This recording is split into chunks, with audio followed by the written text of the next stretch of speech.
All right. Well, good morning, everyone, and welcome. Thank you so much for joining us here this morning. My name's Wayne Staub, and I have the pleasure of being the Chief Member Experience Officer here at NJBIA.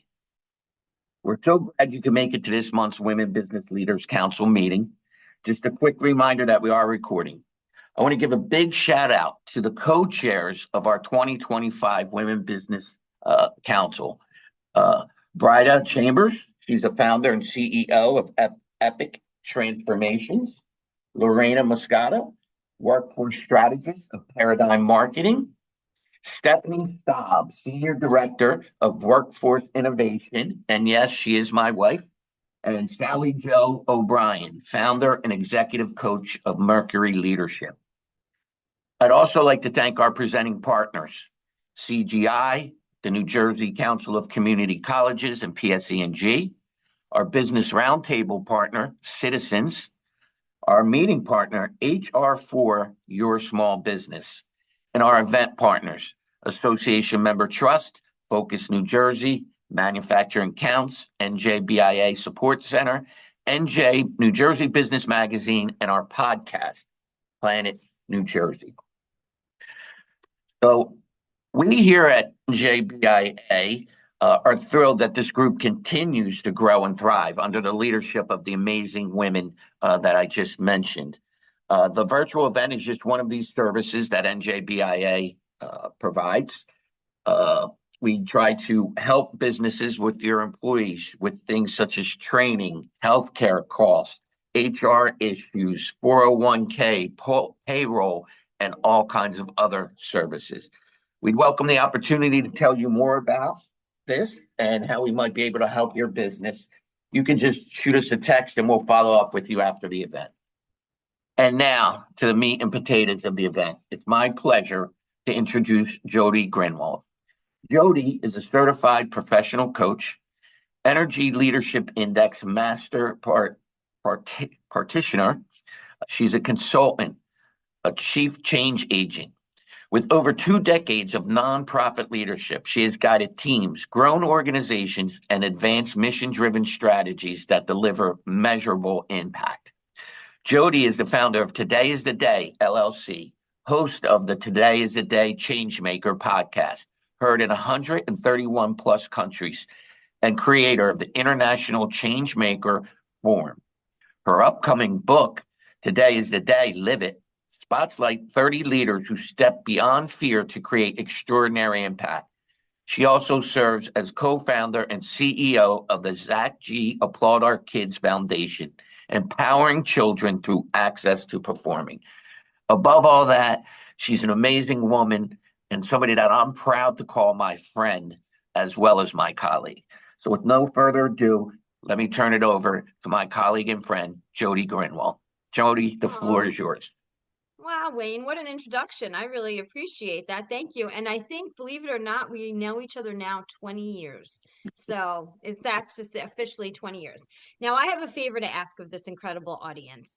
We're sitting at this Zoom table, and we're talking about tables today. So I'm going to ask you to turn your cameras on because it's really hard to have a table full of people who I cannot see. So even if your hair is half up, whatever you're wearing, it doesn't matter. As long as you're dressed somewhat, we want to make sure to see your faces. I want to make this an interactive, fun table so we can all be present, right? Because that's why you decided to come here today. You wanted to be present. You wanted to hear more about what this whole table thing is all about. And so I want to meet you and I want to be able to see you. So I thank you so much for turning on your cameras today. Thank you for that. So I also always love to make sure that when I'm giving a presentation like this, that you're spending your time here with me and you could be doing a million other things, which is probably what you were trying to do when you were off camera, because that's what I do too. The multitask, I'm great at it. And the ADHD really helps me with that. So I know it's hard to give of your time and be present for for this kind of hour, but I hope you can do that with me. And there's a reason why you decided to sign up for this. So I need an interactive experience. As I just mentioned, I have this ADD thing. So I know many of you may be in the same space. I'd love it if you could put in the chat why you decided to sign up for this. there's a reason. It could be just a few words. I'll take a look in the chat, but I want to know that when we're ready to leave, that you at least took one thing away with you because you're spending your hour with us. And the NJBIA, I know, I used to work there, values your time so much and all your efforts in being part of the organization, and I do too.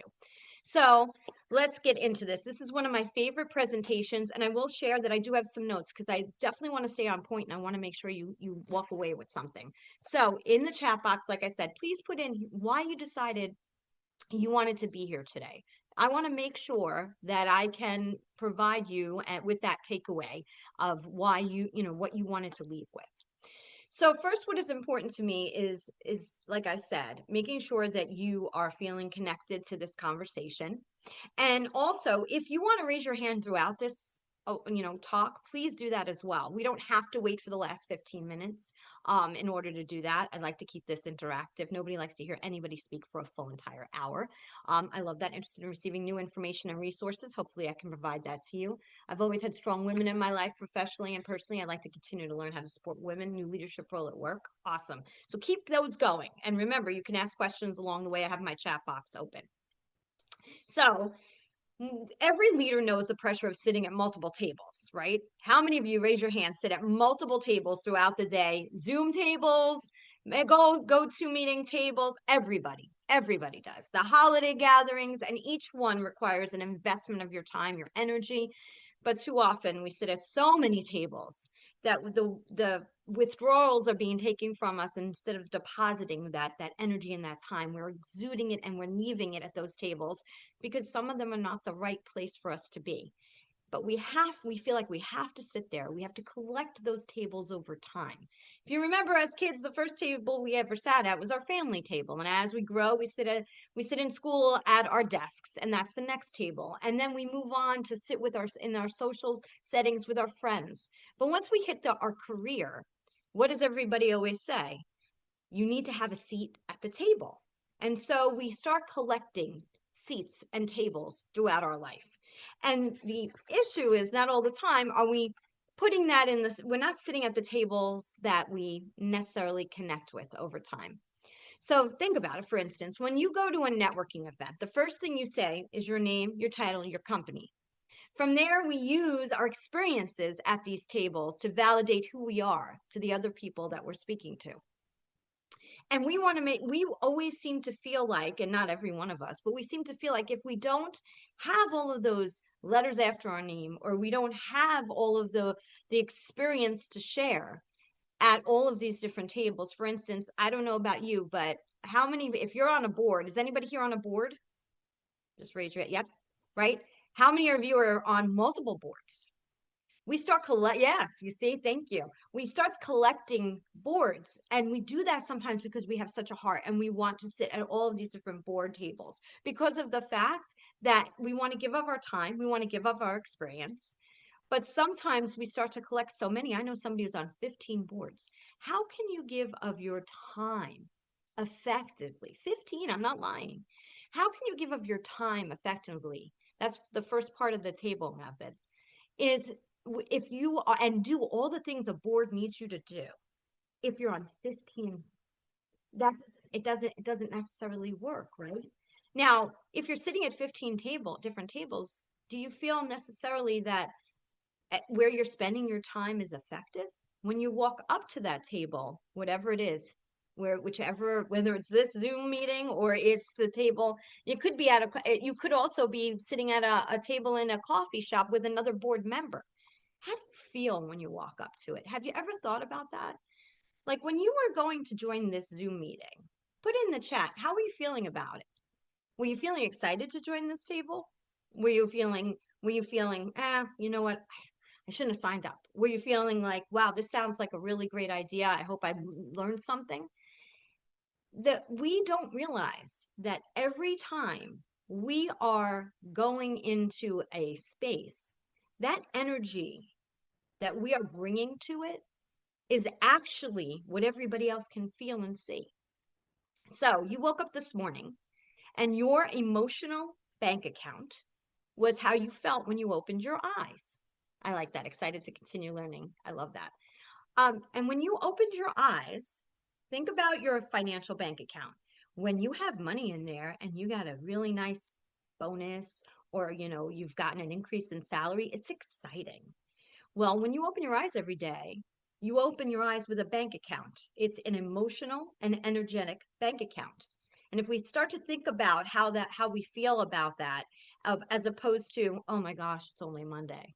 That doesn't feel very energetic. That feels like we are taking a withdrawal. We're not depositing. So when you open your eyes every morning, tomorrow morning when you do that, I want you to think about it as if it's a bank account. Your mind is that bank account, and how much you are going to bring to yourself as well as to others that day. And my whole premise is today is the day. And that is very, very true. We are not given tomorrow. It's a gift when we have it. So when we open our eyes, how are we saying hello to the day? And so today is Wednesday. And some people said excited. Today is Wednesday. Some people feel like this is great. This is hump day of the week. Some people feel like, why is it not Friday? And that's the energy we bring in when we open our eyes going, oh gosh, I have got 5 meetings today and 3 of them I don't want to go to. And so then you you spend your time at one of them and you walk into the meeting, I should say, knowing that you don't want to be there, yet you have no choice. So there's a couple of things you can do when you have no choice, right? You have to go, maybe you love your boss, maybe you don't. Maybe you love the people that work for you, maybe you don't.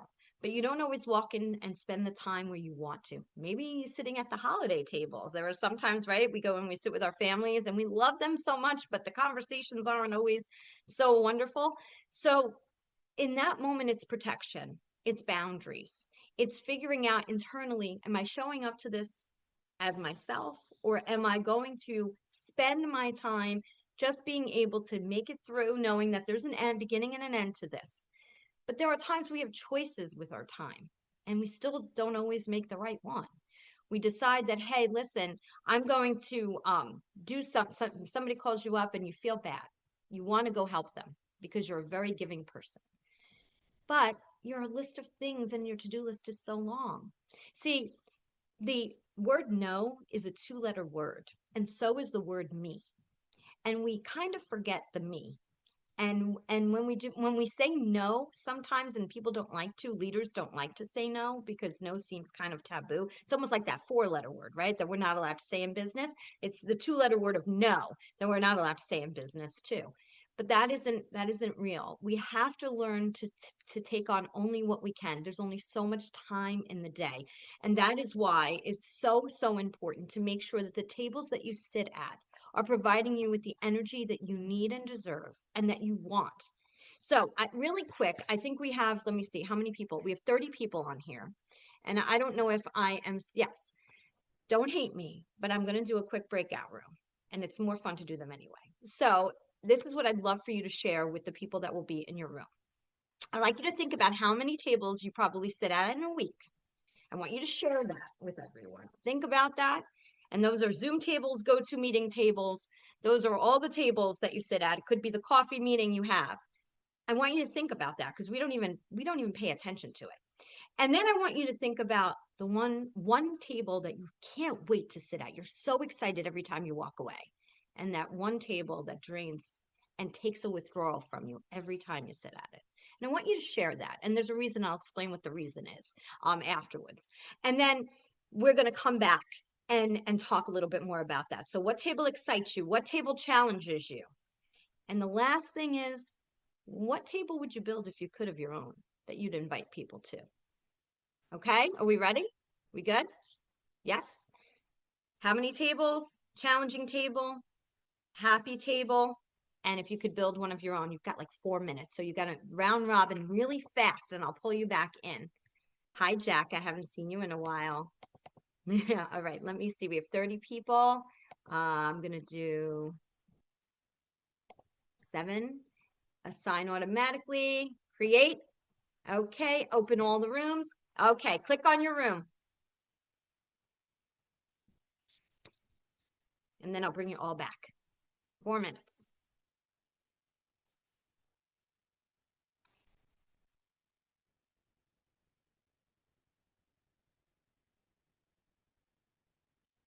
All right. who do we not have in a room?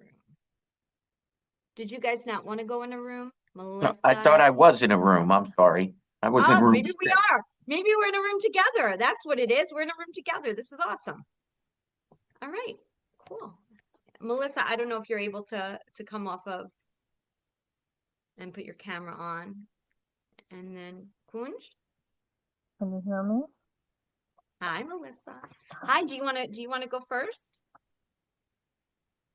Sure, I'm sorry, there was some noise. I'm in the office today and I missed the questions. No, no worries. So, how many tables per week do you think you sit at, right? And then what is something that a challenging table that you dread going to and one that you love being at? So there's probably 5 at least. But the ones that I most enjoy are the ones where everybody has an opportunity to be heard rather than just sitting there listening.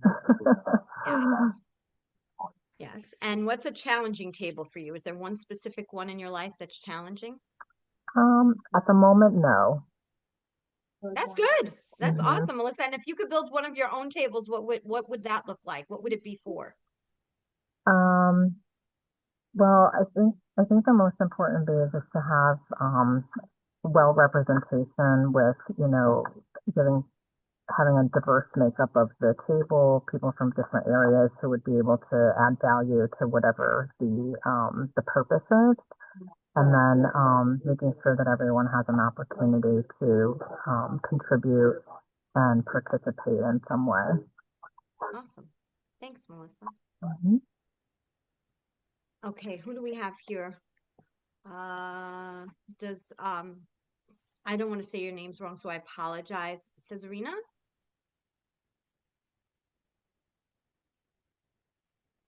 Or Kunj? Or Wayne, do you want to go? Sure, Jody. Thank you. So I sit at a lot of different tables, sometimes hard to count.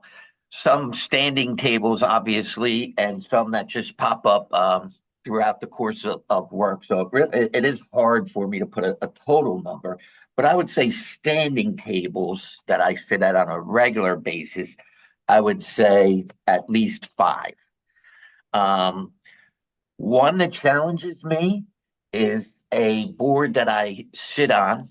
Um, I was asked to sit on as a community member because I'm very involved in my community, and it is around academia and research. And I dread going to those meetings because a lot of it's over my head. They take a long time.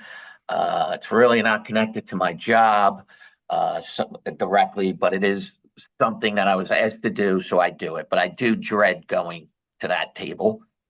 The exciting table are, tables like this, the Women Business Leaders Council.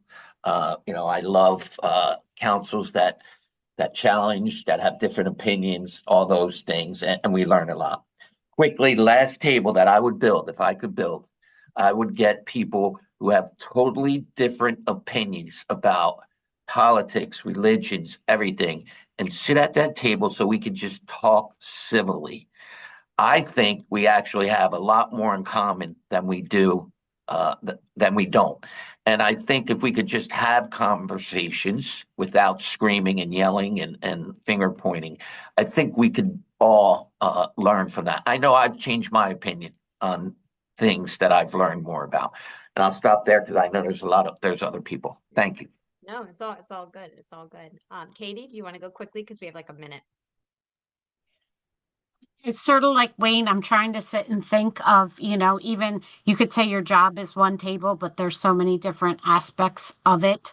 I love my position. I love helping our members. I work at BIA, so that would be one I enjoy. The one currently I'm sitting on right now is like headmaster CEO of a construction project that I absolutely do not enjoy. But that's a whole nother story. And, listening to Wayne saying about tables I could build, I would really love to be more in a healthcare forum discussing the cost of medical and its rising costs and how it's just killing people that have issues to pay for. Yeah. Short and sweet. Yeah, that was very short and sweet. I'm gonna close the rooms because it's time, and then and we'll talk more. I love it. Thank you so much for sharing. All right, here we go. Yeah, and then I'm gonna kind of share mine with everybody so that everybody can kind of get even a better understanding too. See, all breakout rooms will close in 50 seconds. I'm reading the chat. Management of time with both clients and staff expectations, curious pressure.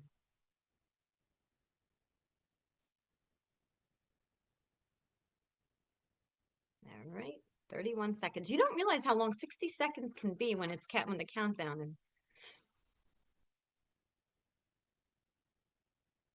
All right, they will close in 22 seconds, 20 seconds. We're getting there. We're getting everybody back. Thank you, everybody, for participating in our breakout rooms. For those who just came back, if you want to put something you learned in there, something that, came to mind when you were in your breakout. All right, the breakout room sessions are done. Here comes everybody. Thank you to everybody for participating in that. I really do appreciate it. I know not everybody loves breakout rooms, but I love connection. That's the key. And then sometimes we learn just from listening to other people and what they love and don't love about certain tables. I want you to think though too, and as I heard it in my breakout room, a table for us is every single meeting you go to is a table. So I know for me, I probably sit at about 20 tables a week. And, coffee meetings, every single time you pull up a chair or a virtual chair, you are sitting at a table. And one of the things I love, and the table I love, is the podcast I created, because that's something I invited everybody to.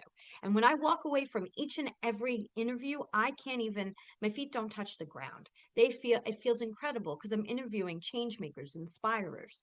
And then there are those meetings that I don't necessarily love, right? They're the ones that, sometimes we have board meetings with my nonprofit, or I know, for instance, there was times that I had a board at another organization that was quite large and it was quite overwhelming. And there were so many voices that even as the CEO, I didn't feel like my voice was heard. So there are so many different tables that we sit at. And I kind of am hopeful that you'll all think about them a little bit differently, because I wonder how you're feeling about the next table you're about to sit at, because I'm sure you have a meeting right after this. So this kind of brings in, right, exactly what you need to be thinking about daily. Okay, so great. Now I know I have all of these challenges, or now I know that this is the one meeting I dread. And some of you are like probably saying, I have to sit on that board, or I have to go into that meeting. And so I'm going to, at the very end, give you some practical exercises that you can do. Listen, I can sit here and give you exercises, tell you to breathe. I could tell you to journal. I could tell you to do meditation and yoga. But it is only you who can make the decision as to what it is that makes you feel better in your flow. So when I am struggling and I have a minute where something is happening and my time has been spent, and that's the first leg of this table, the table method, I have don't laugh, I have my adult paint by number on my dining room table. And in the middle of it, different meetings, as I'm passing it by, because I work from home, if I'm going to the restroom or if I'm going to go grab a sandwich, I might sit down and do one square, because color and art, even though I'm not artistic, I said it's paint by number, that does something for me. You have to figure out what that's going to be for you. It's different for everyone, but we're always going to have these difficult conversations and spend time in places we may not want to, but there are lots of things to trim. And only you can make that decision on what those things are that you're going to trim. Remember that your energy is currency. And I don't think that we always think about it like that all the time. So that's another way of thinking. Determine whether a table adds clarity, drains capacity, or creates opportunity. And that's something that you should always be thinking about as you are deciding whether or not to join a board, whether or not to go to join a committee, whether or not to accept a new offer within another organization. Is what I'm about to do, and the people that surround me represent who I am. And that leads into my authenticity. That is the other part of the table method, at the A in table. So we may not always show up as our authentic selves, because we kind of learned going through life how to kind of play a role, right? We've got my daughters always say, I don't know if anybody else has children who tell you this, I have my professional voice, and then I have my mom voice, and we do. But that is authentic to who I am. I'm still myself here, and I still believe connection, no matter what, is the core of everything that we do, and that how I am authentically. But when I go to a networking event, I don't shake hands and say, my name is Jodi, and I believe that connection is at the core of all of who we are and all of what we do. No, I say, hi, my name is Jodi, and I am this, that, and the other thing. And that is now defines us as people, our titles. And that is who we have become. And that's what society wants, right? That's exactly how we show up to things. And we use a lot, as I said earlier, our titles, and that kind of plays into our authenticity. So not everywhere do we feel like we are our authentic self. We put on a mask to be the person that we think other people want to see us as. But however, we're not really sure how they want to see us as. What would we lose if we just showed up as ourselves? Now, I'm not saying we can show our outside voice in an inside situation, but a lot of times we give away a piece of ourselves just to kind of fit in, to shrink ourselves to fit into something. And I hope that today reminds you to give yourself permission that if you have to do that in a certain situation, are you really sitting at the right table? Because if you are consistently feeling bad every time you are leaving a table or signing up for something, something's wrong. We should not be spending time doing those types of things. Even, and it could be I hate to say it could be the wrong job, it could be the wrong role, you could be fully where you're supposed to be and feel really good about that. And sometimes judgment plays into this too. So we're sitting in a board meeting, let's say, and we want to raise our hand and say, we don't agree necessarily with that. We don't want to change the bylaws. We don't want to, and we're like, ooh, but 15 other people I know that I already spoke to said that they do. So I'm just going to sit here and say nothing. Well, you know what? You may have the most pivotal thing to say that changes the 15 other people's minds, but because you're shrinking yourself because you don't want to be different, right? We always all want to fit in. It doesn't matter how old we are. I'm not a follower. I am a leader, maybe a little more of a loner. I don't know how many of you may be in that situation. So I'm okay with being authentic that way, but not everybody feels that way. And there are moments I do feel left out, that even as an adult. But I have to lay my head down on the pillow and know that I'm being who I truly want to be in business and in life. And let me tell you, as a coach, now, even though I'm more on the professional side of life with coaching, I'm always talking to my clients at the end of the day about their personal lives, because we are only one person. We don't split ourselves in half. Everything rolls into the word connection. And when one thing or one part of the table is disconnected, the table is not sturdy. So that's why it is important. Authenticity drives connection. And when you give away part of yourself and wind up thinking about that, you are spending time on, why didn't I say that? Why didn't I do that? Why didn't I raise my hand and say, no, I don't want to change the bylaws. I like them the way they are. Now they're changing them and I don't agree with it. And now I've got to sit at that table and feel like I don't connect with that. So another suggestion is, when you at part of the table, is be authentic. And if people don't like us, they don't like us. But if you show up as someone else, you're not going to like yourself. And that is even worse. Now, if you're not authentic, you're going to wind up off balance. And if you're not leading authentically, your rest of your team can feel it as well. And remember, just as much as you want a voice at the table, if you are a leader, make sure that you're allowing other people to be authentic too and give them a voice at the table. I know, and I'm sure, how many of you have sat in meetings where there's one person that continuously just likes to hear themselves speak? Anybody? Okay, thank you. Yes, I got a lot of hands on that one. Good, thank you. Right? We all kind of do that sometimes. You know, every once in a while we get really passionate and we don't realize that we're so passionate that now we've spoken for 15 minutes. So as you're part of a table, make sure that you too are keeping track of yourself and also making sure that you're giving other people the space to speak. And sometimes we don't really pay attention to all of that. We live on this cruise control, what I call cruise control life, and we just keep going. And we didn't realize probably today how many tables you sat at. You may not realize whether or not you're showing up authentically. And I'm going to talk about the word balance. How many of you hate the term work-life balance? I don't like it because I don't think it's real, right? How many of you think work-life balance is real? I don't think work-life balance is real. Work-life balance is what you make of it. There is no one size fits all on how we're going to balance our lives between how many kids we may have, our spouses. Then we are, 15 boards, right? Somebody sits on 15. How? How do you find that? It's about making sure that you're taking the time and saying to yourself, wait a minute, I am feeling overwhelmed. What is making me feel overwhelmed? And I used to say when I worked at American Heart and American Lung, I worked 60 to 80-hour work weeks. People would say to me, you need to sit and read a book. You need to go for a massage. You need to do something and I don't have time. I don't have time. And we all have the exact same 24 hours. And it's only a choice. If you don't take that time for yourself, nobody's coming to your front door of your house, knocking on it and saying it's time for you to get your massage now, or it's time for you to take time for yourself. You have to do that on your own.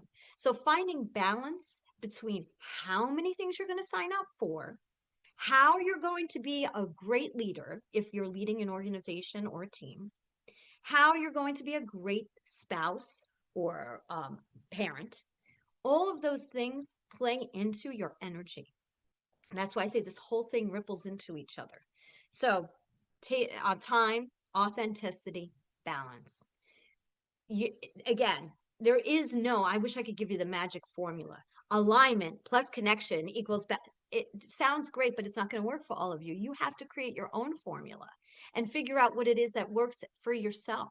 And I know we all look for the magic bullet, but it's not there. The way we find it is within ourselves. Like I said, I never thought I'd put paint by number on my dining room table. And while I'm passing by, if I'm just feeling really disconnected, I'm just going to fill in a square, or I'm going to go to the bay in the morning.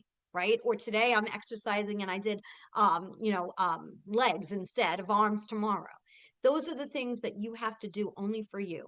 And as a leader, when you're in this leadership role, when you're working with your team, what time are you giving them? Are you allowing them to be authentic and have a voice? Are you talking to those who seem to think like maybe their voice needs to matter even more? And telling them, listen, I hear you. Validation is so, so, so important.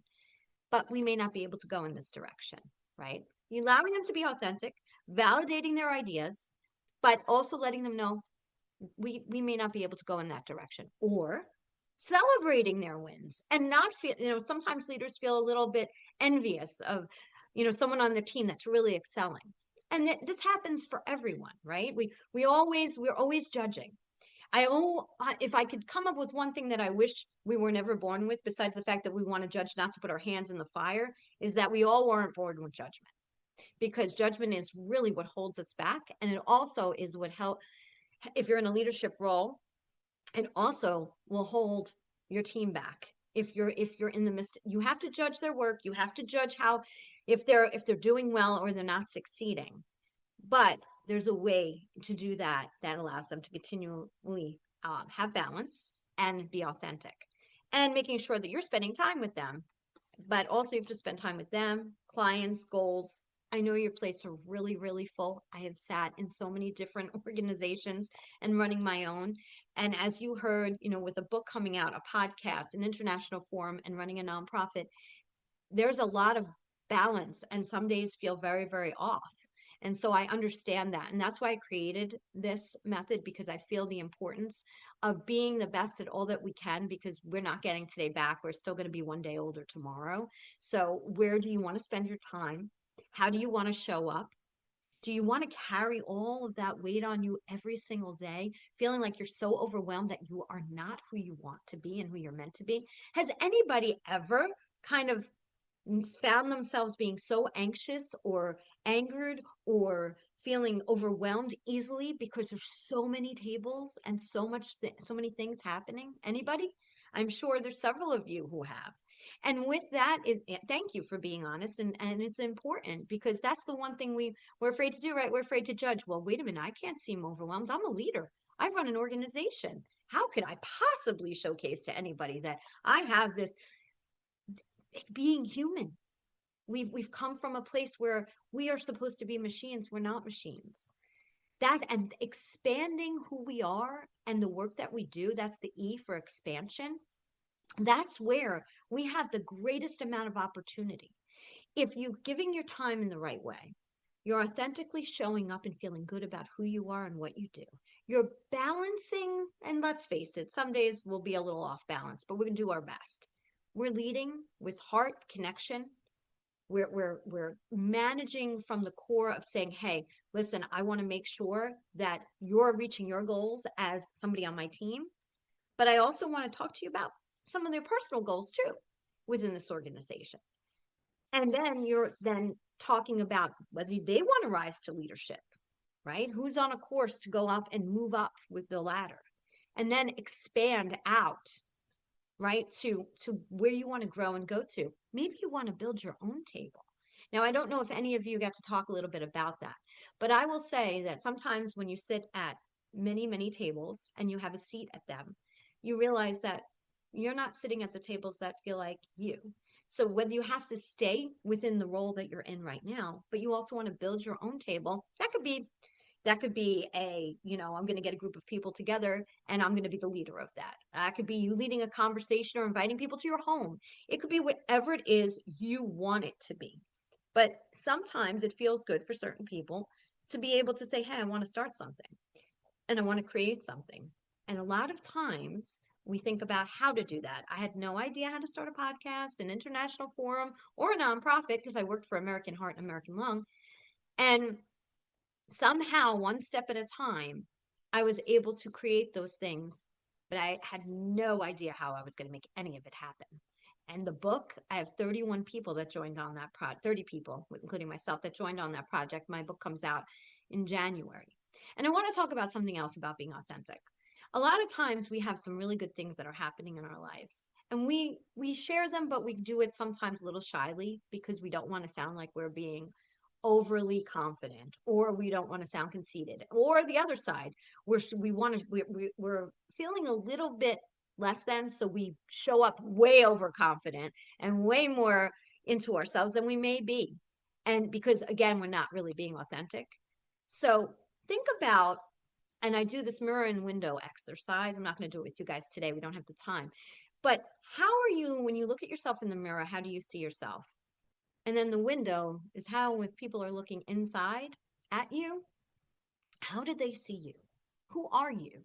How are you showing up? And how are they also looking at you if you are a leader? If you're overwhelmed, what is the example? How can you better slow down? Saying no. I hate to say it, sometimes you have to say no.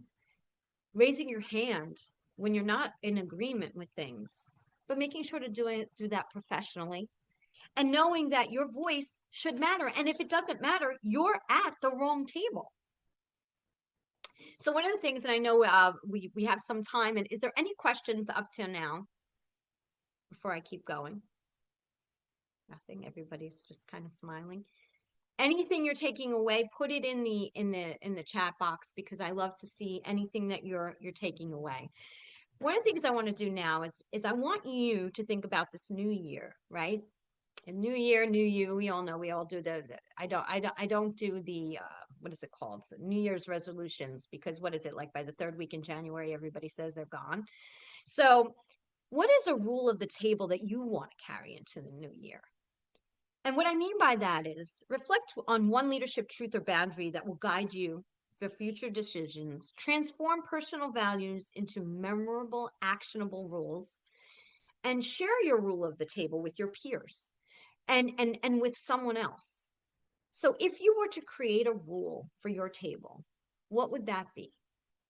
Meaning, I'm going to set boundaries. I'm going to set timelines. I'm only going to join X amount of things this year. I'm not going to, or I'm going to, or I'm not going to. Can anybody take yourself off mute? Because we don't have that big of a group. What is one rule of the table that you would like to do for this year? Does anybody have one? Are they able to take themselves off mute, Katie? Yeah. Awesome. Mine is, it's okay to say no, because I find myself anytime somebody from school, home, work needs something, I say, okay. But mine is, it's okay to say no. Love it. Who else? Somebody else has that. Yes, go ahead, Kim. Thank you. Mine is that I'm just as important as everybody else. I love that. Someone else? Mine goes with the same concept of saying no, protecting my calendar and protecting my time. Yeah. Remember your time is your bank account. So tomorrow when you wake up, you know, you're going to think about how much energy is in that bank account. Not just physical energy, right? Because sometimes we're just tired, but emotional energy. How much do you have to spend? And then after each interaction, I want you to take a moment and think about, did I just make a deposit or did I just withdraw?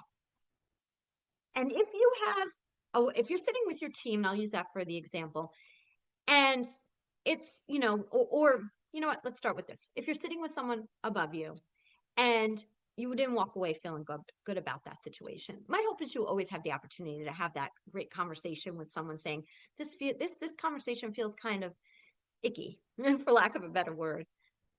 But not everybody has that open opportunity. So when you walk away, how do you reconnect to the moment where you had some great energy? Is it a song that you love? We don't spend enough time thinking about how to bring us back to center.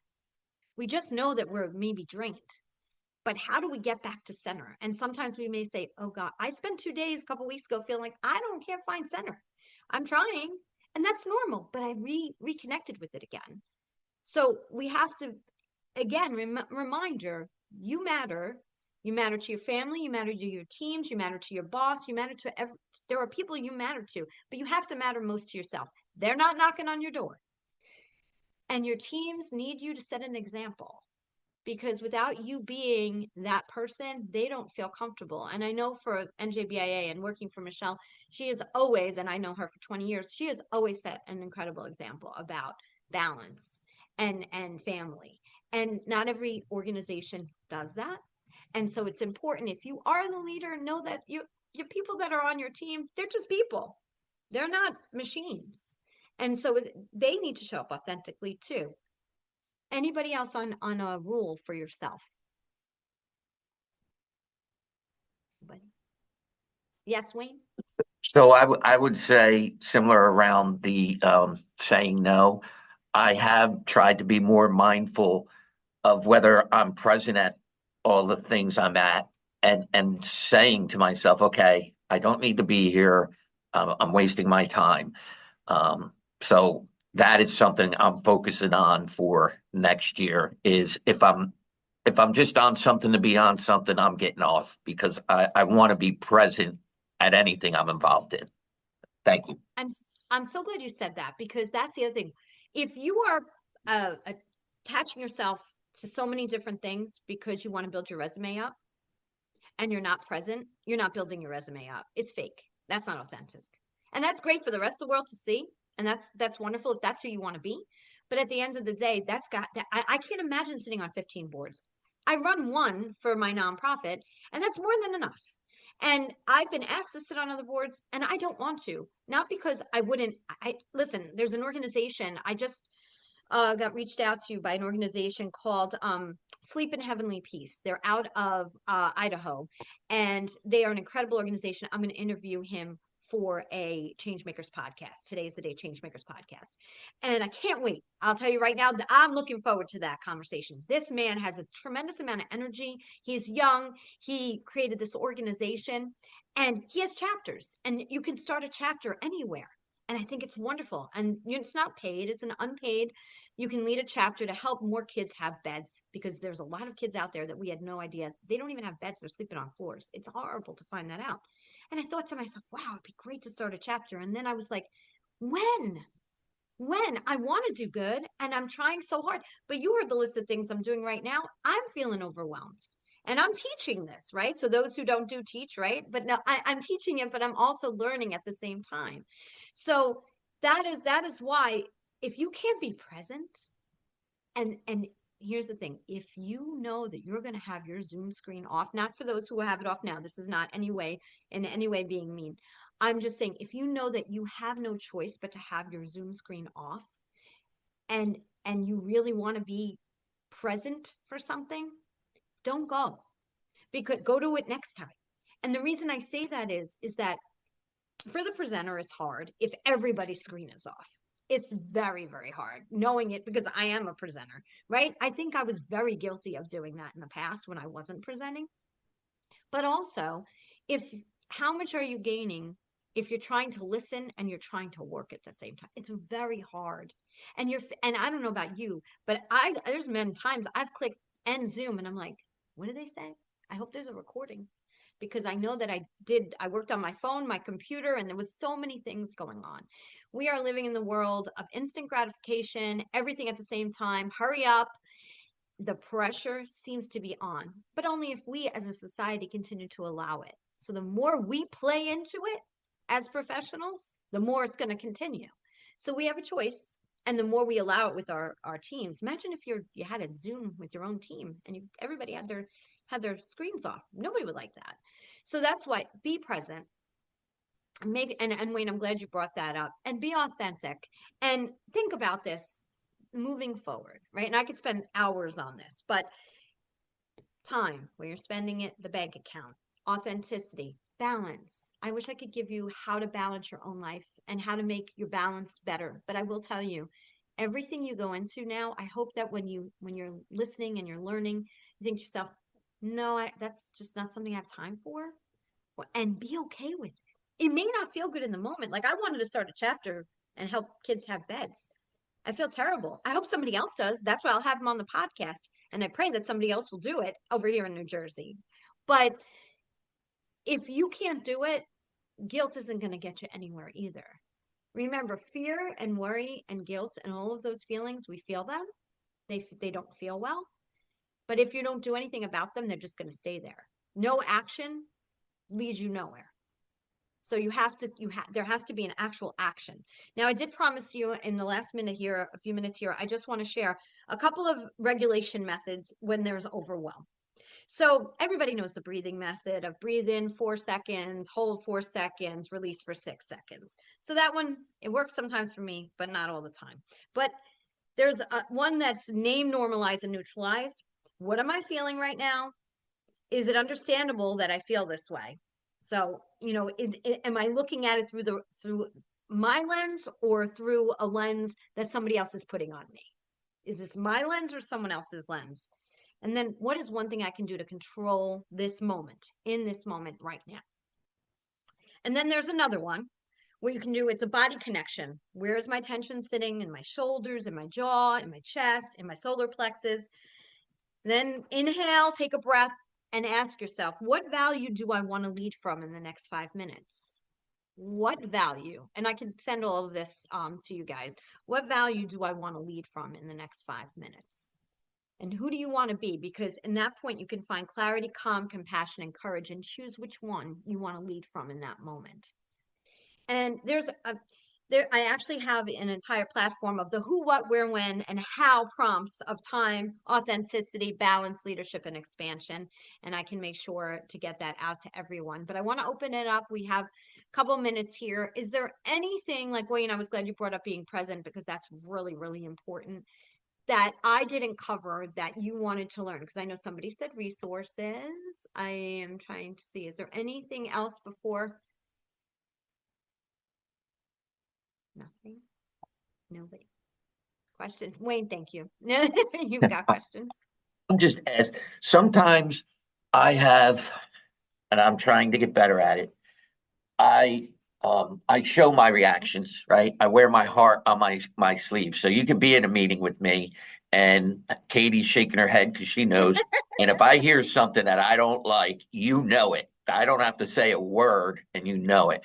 So that is another thing that I'm trying to work on, my quote poker face, so that it gives me a little bit more time to think before I react.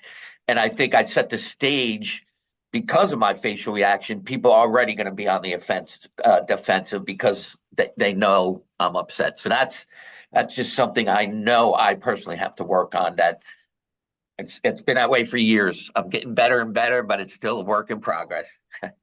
It's for all of us to wear our heart on the sleeve and our facial expressions show it. So as you're listening, something happens in our bodies. As we're listening to what somebody is sharing and saying, and we can tell whether, the hair on the back of our neck is starting to stand up from what somebody is saying. That's the moment you take a deep breath. Focusing on something else in the mind helps here. So being able to go, you don't have to have everybody hear you do it, and breathe out kind of like low, and focusing in, you're still hearing them, but you're also kind of, that's regulation. It's about regulating here. And if you know it's coming, relax your face. Relax your face. And that, and focus on that. If you start to feel, and it happens to me all the time, I could feel my body when something is happening, and that I get tightness in I feel everything in my solar plexus. And so when that starts to go, that's in my immediate reaction to know, okay, the fire is about to come over my chest and out through my mouth. And that's exactly the way it works for me. Does anybody else have that through their solar plexus? I know some people have it through their heart, some people it's in their head. Once I know I've been triggered there, I know I need to take a breath. I know I need to relax my shoulders, unclench your jaw. You don't realize how many times we clench our jaw. And I didn't realize it until I was reading a lot about this. We do that. That's the way we kind of take control. We clench our jaw and we hold our stomach. And so relax. I'm not saying it's going to work every time. It's muscle memory. You have to practice it. And so it's going to take time for that poker face to go away. Katie, we'll check in about a year and we'll find out if Wayne's poker face has gotten better over time. But that is what works for most people is distraction in the moment, even though you're not happy. And here's the thing too, is that I'm sure you all know this. I don't need to give you a lesson on psychology, but once we start to get angered, our prefrontal cortex goes away. Our amygdala takes over. And when our amygdala takes over, and our prefrontal cortex, our reasoning cortex, it is not completely developed until we're 25 years old.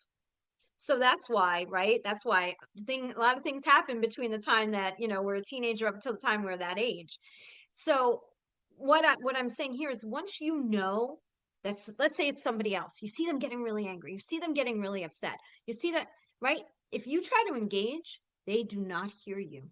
Why do they not hear you? Because their amygdala now that's been triggered and your prefrontal cortex is gone. So if you're engaging, you're wasting your time, and your time is worth money and energy. So remember that. Now, when you get triggered and your prefrontal cortex kind of goes and your amygdala gets activated, good luck trying to realize that in the moment. It's hard. I'm still learning how to do that, a better job of that with certain situations, but it does make perfect sense because there are certain people, you cannot reason people down. Why are you acting that way? Why, once you go into all of those kinds of conversations, it doesn't work. So that's why you want to take a breath for yourself so you're not activated, and teach other people to do the same thing. So when that person that sometimes gets that way, you can talk to them about how to relax, distract, and kind of get better connected to themselves so that they don't wear their emotions on their face either. So again, one more time, authenticity, balance, leadership, and expansion. It's a concept. It's a practice. It's not something like that you never heard of before in your life. What I'm trying to do is make you become more aware, so that way you can be better at connecting with yourself and everyone else around you. And when we're better internally, we're better leaders, we're better parents, we're better spouses. And I'll leave you at that at 10:58. So Jodi, thank you so much. I did enjoy the time we worked together because you did do a good job of helping me off the cliff a couple of times. And now Katie takes that role on when we're at meetings. And even if it's a virtual one, she'll shoot me a text, Wayne, everything okay? So I do know I learned. I am serious when I say this group is my favorite group within NJBIA. It's been very, a great way for me to continue to learn. I said it in the chat. I've been around strong women my whole life, professionally and personally. So I don't see it as challenging working with women. I prefer actually, but I know there's still a lot of people who don't. So again, I just want to thank you for this presentation. Thank all of you for attending. And if you are a member or if you're not a member and you want to find out about all the other things we do, we are here for you. We're a business resource. We can help save you money, keep you compliant, give you visibility, and make meaningful connections. So if anybody would like to, follow up with us, Katie and I are here. So again, I hope everybody has a great holiday season, and I hope we all stick to our goals for 2026. And I'm working on my poker face. So thanks Thank you, again, everybody. everybody, and have a great day. Bye, everyone. Thank you for your Bye. time.